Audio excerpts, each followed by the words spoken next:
Bonjour tout le monde, et c'est pour moi un réel plaisir d'être dans ce colloque sur les droits des peuples à la protection sociale.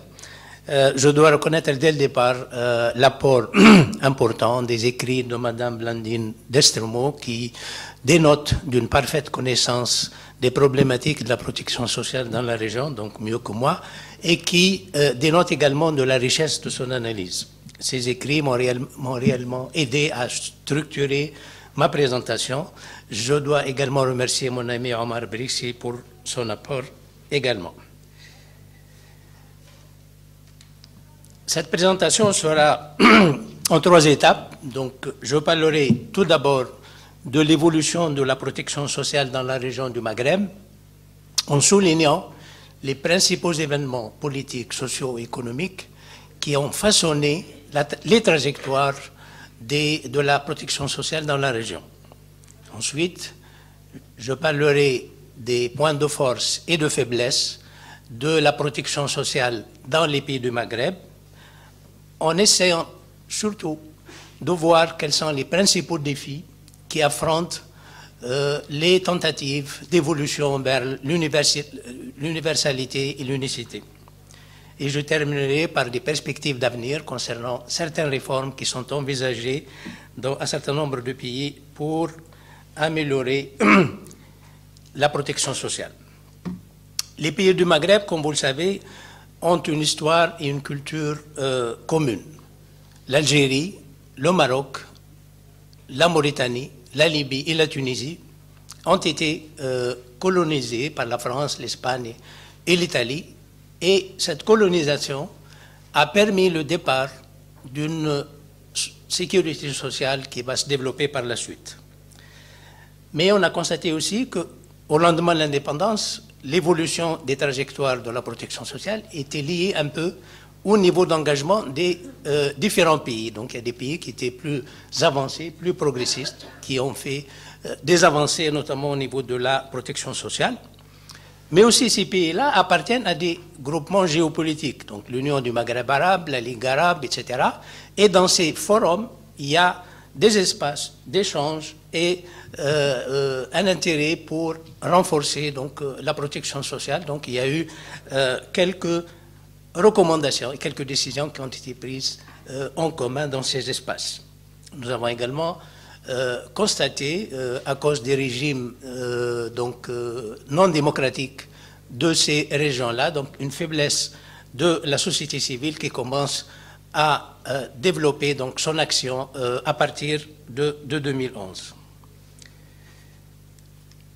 La période coloniale, donc la Tunisie, 17 ans après le protectorat, a déjà eu sa caisse de retraite pour les fonctionnaires. Le risque des accidents du travail a été couvert en Algérie en 1919, en Tunisie en 1921 et au Maroc en 1927. Les allocations familiales ont commencé à être couvertes dans les années 40, l'assurance maladie, maternité et pension dans les années 50. En fait, ces risques étaient essentiellement là pour protéger les colons et leurs familles et aussi les nationaux qui travaillaient dans l'administration coloniale. Mais sous la pression des syndicats, des partis progressistes et nationalistes, la fourchette de la couverture sociale a été étendue à d'autres franges de la population.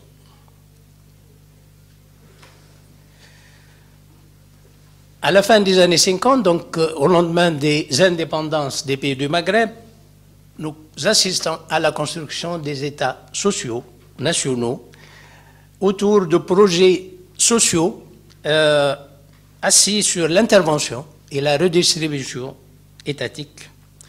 Et ce phénomène a été favorisé dans les pays producteurs de pétrole, notamment l'Algérie et la Libye, par la rente pétrolière donc, de ces pays.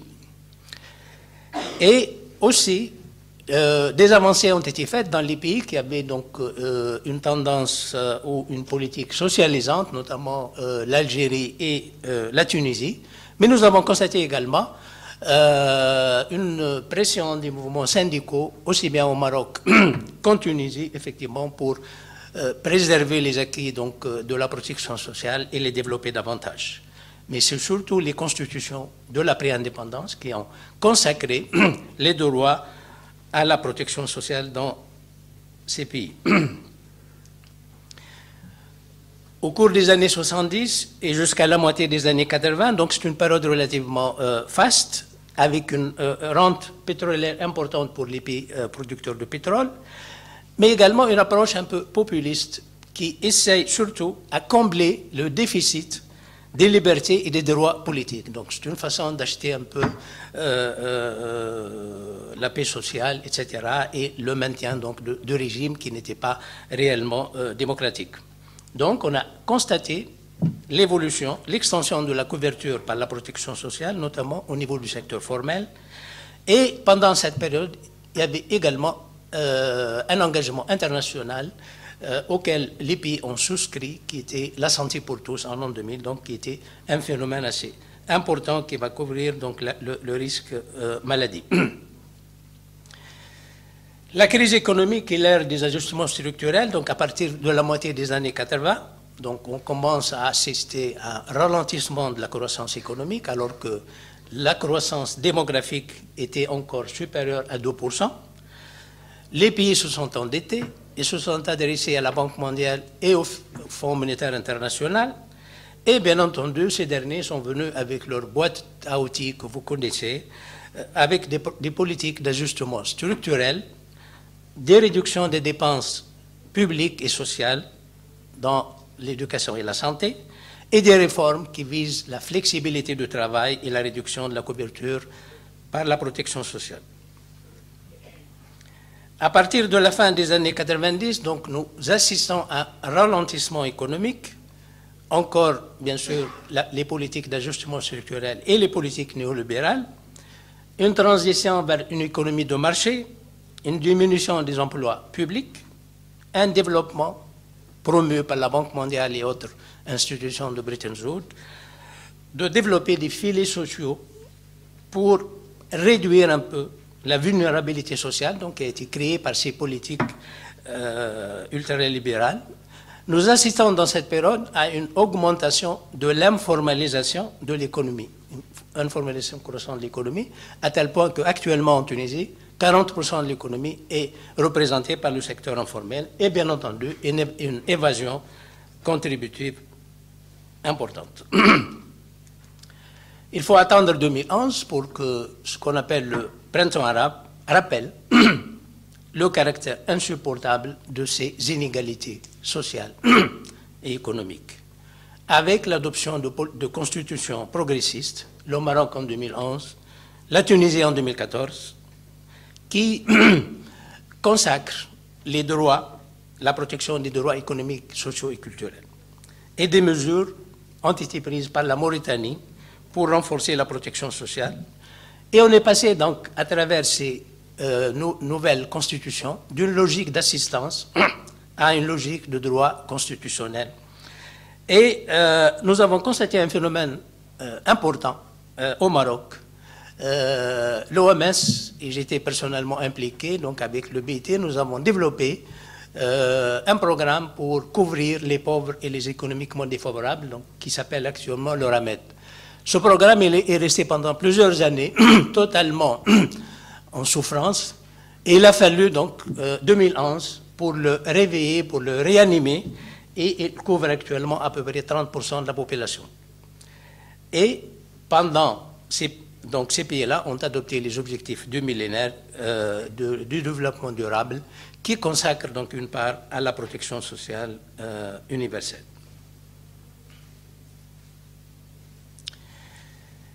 Quelle est la situation actuelle donc, de la protection sociale dans les pays du Maghreb? Donc, nous assistons dans ces pays-là à une transition démographique avec une augmentation de l'espérance de vie à la naissance qui arrive à 76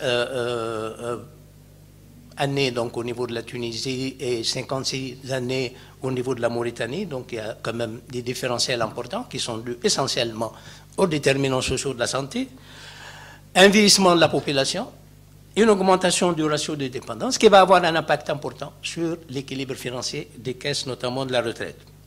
Une transition démographique, là aussi à des niveaux différents, mais qui va refléter le poids croissant des maladies chroniques et leurs coûts additionnels, donc supportés par l'assurance maladie. Une détérioration des déterminants sociaux de la santé, une augmentation de l'exclusion sociale, un modèle économique qui est devenu essoufflé, qui ne génère plus de croissance réelle. Donc, ceci a donné un constat que le système organisé de protection sociale couvre essentiellement le secteur formel et qu'il y a des difficultés importantes à couvrir les autres aspects, notamment en Tunisie, donc en 2004. La couverture est presque intégrale pour les employés du secteur public et privé, mais seulement 51% des non-salariés sont couverts, seulement la moitié des salariés agricoles du secteur organisé sont couverts, seulement 25% des salariés agricoles du secteur non organisé sont couverts et 22% uniquement de pêcheurs et des petits pêcheurs donc, sont couverts. Et il a été estimé en 2013, donc 2 années après la Révolution, que la couverture par la sécurité sociale touche à peine 65% de la population, ce qui a révélé un autre phénomène, c'est qu'à peu près 2 millions de Tunisiens ne disposent d'aucune assurance maladie. Donc, et ce que notre association a essayé de dénoncer comme étant une violation du droit à la santé.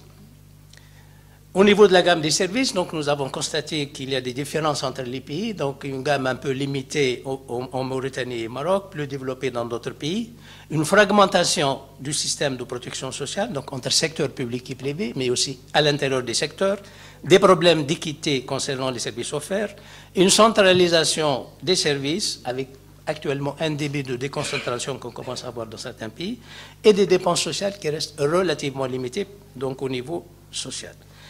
Dans cette plaque donc, que je présente, qui est ancienne, que j'ai prise donc, de Mme Blandine Dimstro, qui remonte à 2002, qui montre que bon, les services, les dépenses sociales à cette époque étaient entre 10 et 20%, donc loin de la moyenne de l'OCDE et de certains pays. Mais récemment, donc, on a constaté que la plupart des postes importants, c'est-à-dire l'éducation et la santé, n'ont pas beaucoup évolué. Mais ce qui a explosé, du moins pour le cas de la Tunisie, c'est les dépenses des subventions alimentaires et énergétiques. La Tunisie étant pays importateur de pétrole, donc avec le renchérissement des prix de pétrole pendant un certain nombre d'années et le fait que le pays n'en produit pas, actuellement, donc les subventions alimentaires et énergétiques consomment à peu près 9% du PIB.